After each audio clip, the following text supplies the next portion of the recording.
அங்கீகரிக்கப்பட்ட ஒரு கட்சி. நாங்கள் பல தேர்தல்களை போட்டியிடுவோம், தனித்து போட்டியிடுவோம். 36 லட்சம் வாக்குகளை போட்டியிடுவோம்.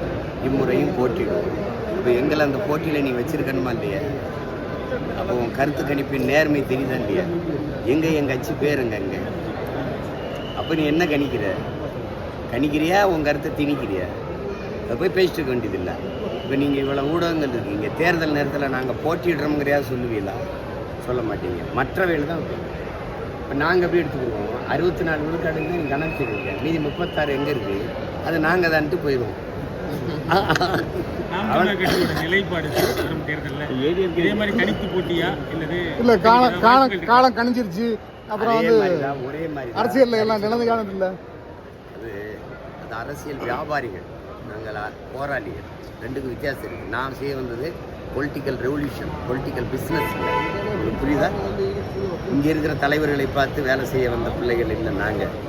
உங்களுக்கு புரியும் நினைக்கிறேன். கொலை வழக்கில் செல்வப்படுத்தைக்கு தொடர்பு சொல்லி இது நீங்களா சொல்கிறீங்க, இருக்கா இல்லையா? நான் திரும்ப கேட்குறேன். 3 பேரை சுட்டு கொன்னீங்க. ஏன் கொன்னீங்க?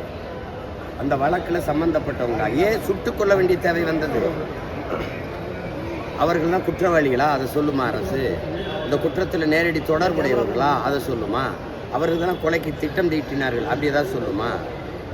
ஏன் அவங்கள சுட்டு அப்படியே அவங்கள கொலை செய்து மூட வேண்டிய தேவை ஏன் வந்தது அந்த வழக்கில்? அது காரணம் கேட்டால் சொல்லணும்ல, விளக்கணும்ல. நீங்கள் இவருக்கு தொடர்பு இருக்குன்னு சும்மா இது வந்து ஒரு கிசு செய்தி மாதிரி பேசிட்டு கூடாது. குற்ற வழக்கில் ஒருத்தரை பேசும்போது விசாரிச்சே இருக்கு அப்படின்னு நிரூபிக்கணும். அதை ஏன் செய்யலை? அதுதான் இங்கே இருக்கிற சிக்கல். அது இல்லைன்னா நாளைக்கு இன்னொருத்தரோட சேர்த்து சொல்லுவீங்க, அப்போ நாளைக்கு இன்னொருத்தரோட சேர்த்து சொல்லுவீங்க. அதை விட வேலை என்னன்னு சொல்லுங்க.